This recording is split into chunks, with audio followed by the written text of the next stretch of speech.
Hey everyone, and welcome to the Raspberry Pi cluster episode.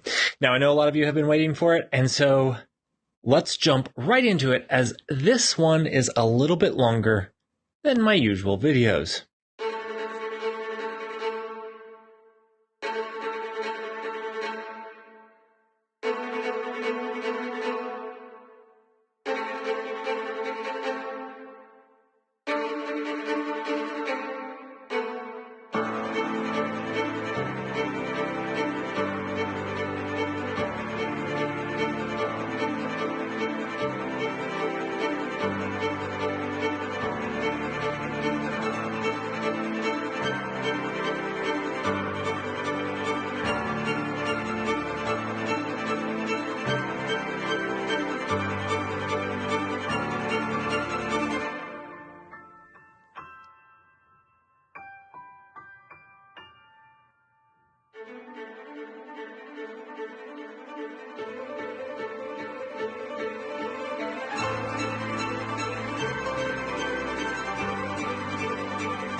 All right, I hope you enjoyed that intro.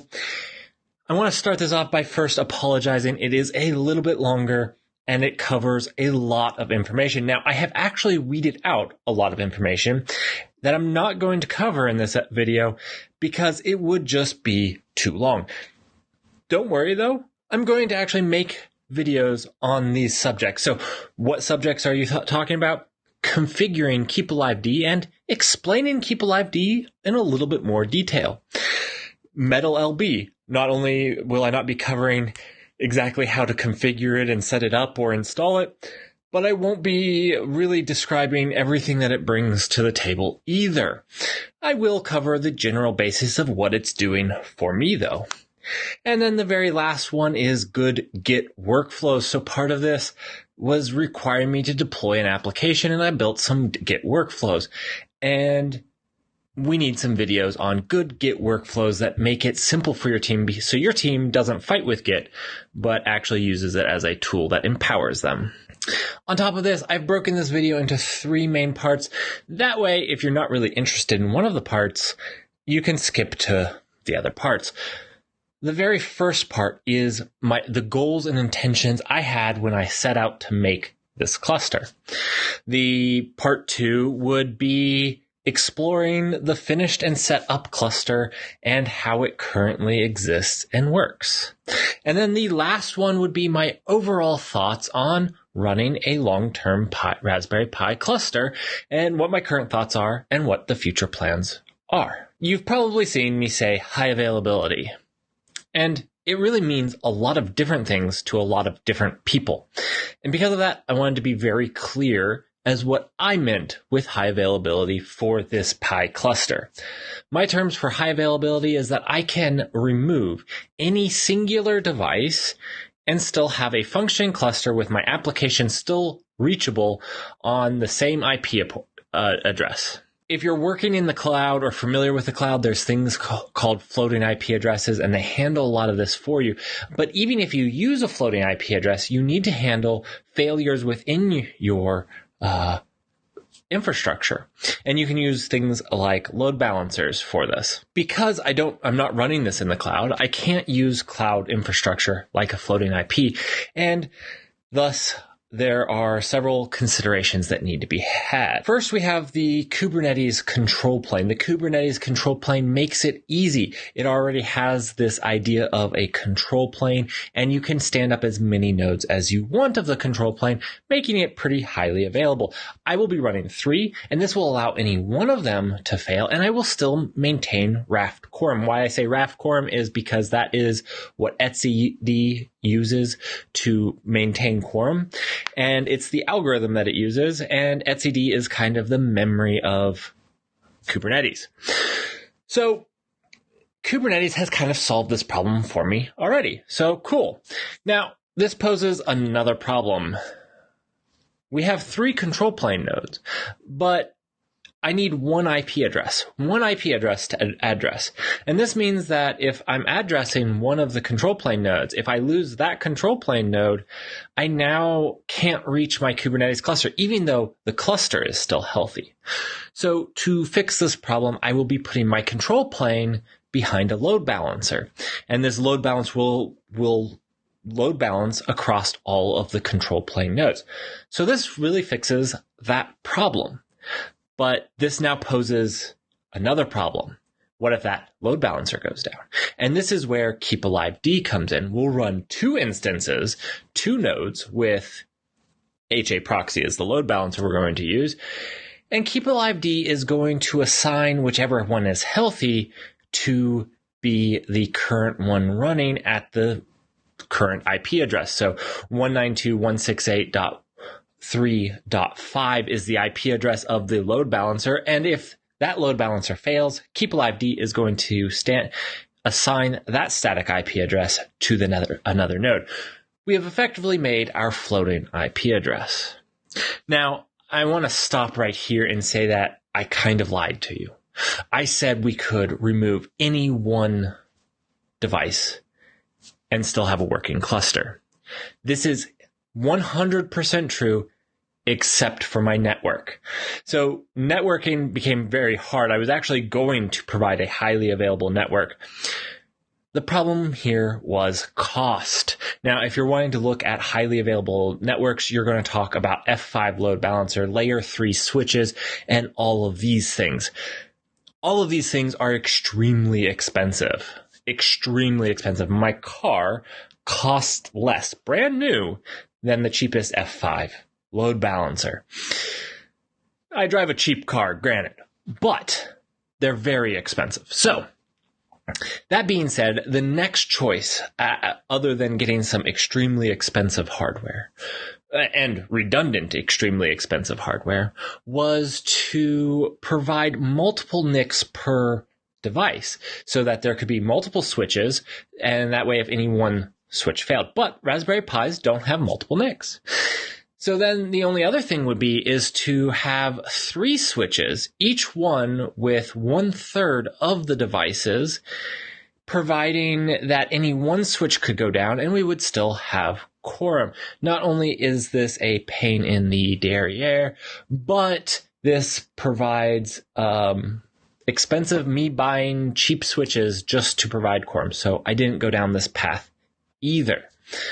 In the end, I decided that for right now, we won't have a highly available network. If my switch dies, I will have to replace that switch, and my cluster will be unreachable until I do. Now, I don't think that this is completely acceptable, and I will work to remedy this, but for the time being, this is the state of my high available cluster. So to recap, because these Raspberry Pis don't have multiple NICs and I don't have extremely expensive hardware, it's very hard and cost prohibitive to provide a highly available network. The same thing would go with I would need a redundant router and a redundant internet service, and I just cannot afford all of these things for this singular video that will not make me any money. All right. So let's recap what we just said. We are going to have a highly available cluster. We have 2 nodes that run HAProxy and KeepAliveD on both nodes. These nodes will monitor each other and they will assign one to that static IP address to ensure that a load balancer is always running there. You could add more nodes to this, up to 255 per KeepAliveD, but it's not really my goal to have more redundancy. I just want to be able to lose one node. And they provide load balancing across my control plane. Now, we haven't gotten to worker nodes yet. Now, because I'm not made out of money, this project was already getting expensive enough. You can see the bill for everything here.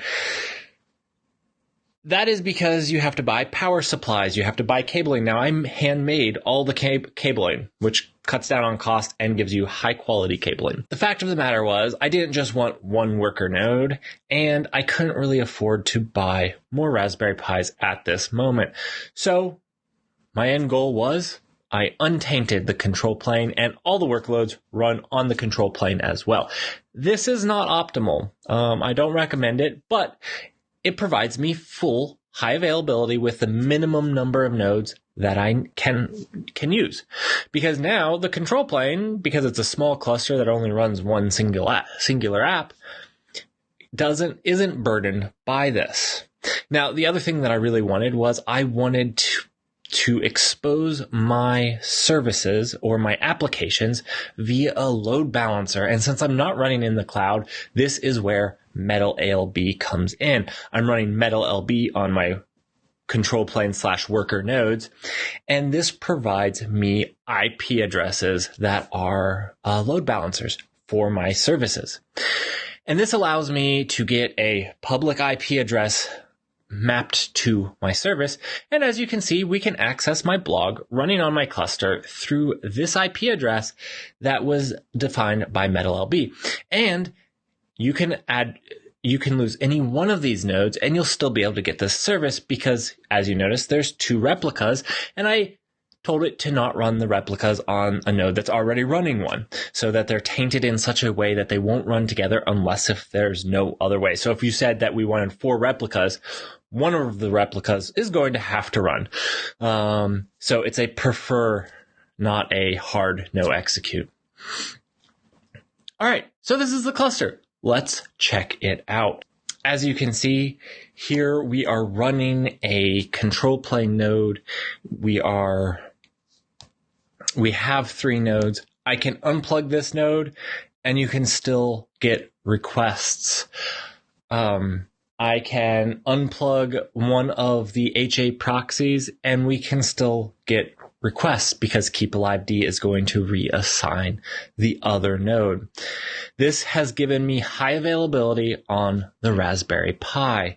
You can make a deployment and you can make a service and you can get a load balancer. You can treat this almost like the public cloud. It just doesn't expand. You have to go buy more Raspberry Pis if you wanted to, but we could. All right, so here we have a highly available Raspberry Pi cluster. It works. It's like my own little cloud here at home. Now, what are my thoughts? All right, so let's first start with the good. It was a lot of fun. I got to explain high availability to my kids. I also got to show them how some of the stuff worked, and it was a fantastic learning experience. It was kind of expensive. This was a bit more than I expected to pay when I set out for this. And mind you, I don't even have a case yet. I didn't use PoE, which would actually clean up this all, but that's actually more expensive than buying a quality power supply. Honestly, it just wasn't as cheap as I was expecting it to, or hoping for a small thing to be. The other thing that I really was a little disappointed was performance. The performance on these Pis is actually quite bad, especially in regards to etcd. etcd running on SSDs, I went out and bought extra good, fast SSDs, and it loses quorum still because the heartbeat requires 100 millisecond response. So it sends the request out. That node has to log it and persist it to storage and send a response back, all within 100 milliseconds. My network is easily capable of 1 billion of those a second. They're all connected to the same switch, in fact. The problem here is the processing compute power as well as the slow SD cards mean every once in a while it's just not fast enough. And this causes some problems and some minor hiccups. It's not a deal breaker. No, it's a deal breaker. Your control plane can't run on SSD cards because it's not only this, that consistent writing of that journal, that heartbeat is going to destroy your SD cards if you run them for long periods of time. You're not going to get the longevity of the SD card out of it because of these. This being said, if you're going to run a highly available control plane, you need for sure to be writing on eMMC storage. Not only is it faster and more reliable, so it's not going to fail on you. So what does this mean for my Pi cluster? Well, as it is, it's working, and I really like it. And it's running my blog, and I really like that too. But because of the hiccups in performance, sometimes when you request a page, it just fails.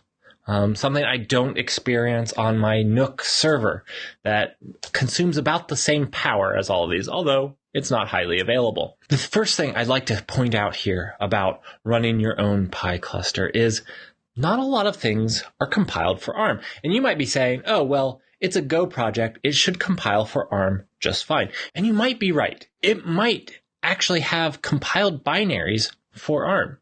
That doesn't mean that they made the image for ARM. And that doesn't mean that that container image isn't used in the Helm charts. And if it is, you need to now update the Helm charts and push your own image. So you need to build it, push the image to an image repository, and edit the Helm charts just to run it on your Pi.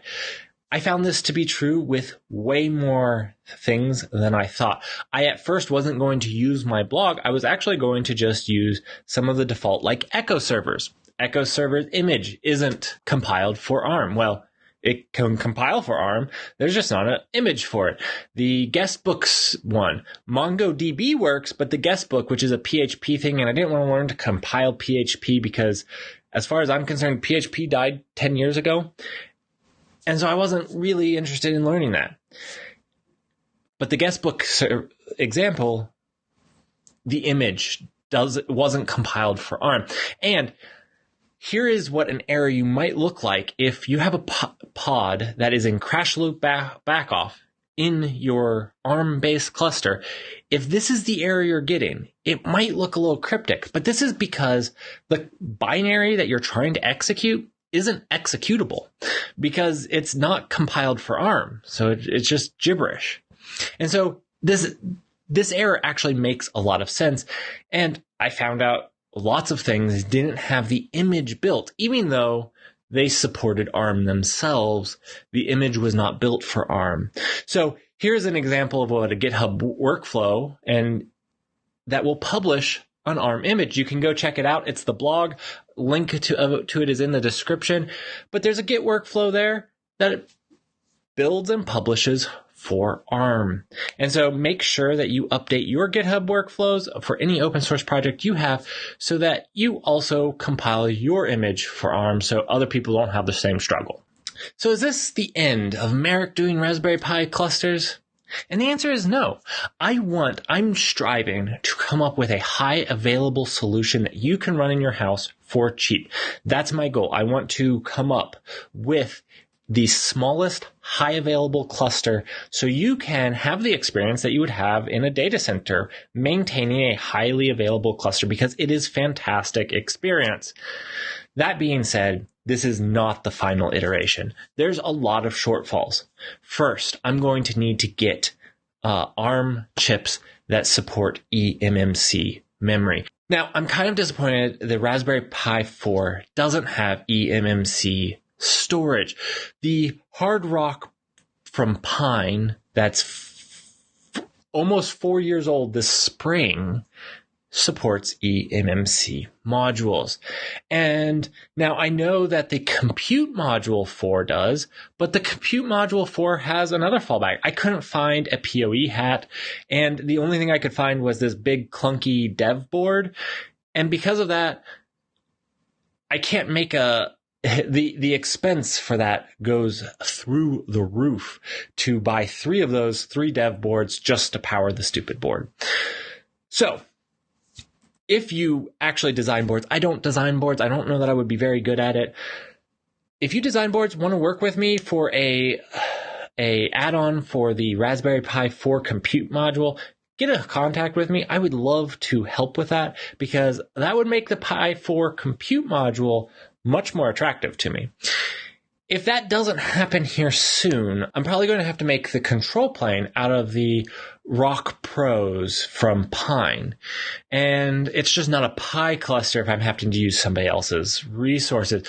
But in the end, I want to make the cheapest one available for you guys. So we'll see what that really involves. So that's the first thing. I need to make a control plane. These current Pi 4s will work just fine for worker nodes, especially if there's not a bunch of persistent storage. That's the other thing, is I need a new solution for persistent storage. I need to be able to hook up SSDs to these. So that's another thing on the list that was just a little cost prohibitive for the first round.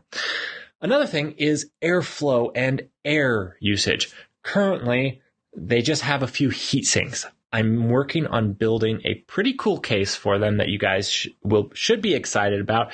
The case will be open source, and it will be very much a Pine or a Raspberry Pi cluster case.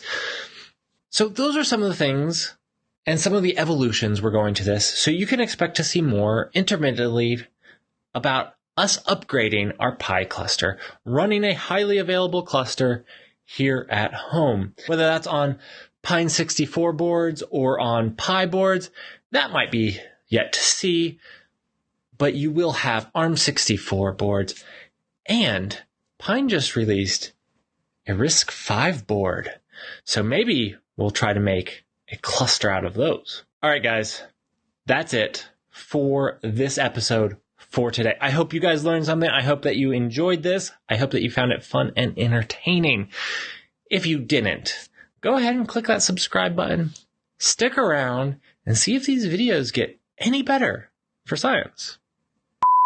And if you're thinking it would be really cool to make containers as cases for the Raspberry Pis for our cluster that runs containers, you might be onto something.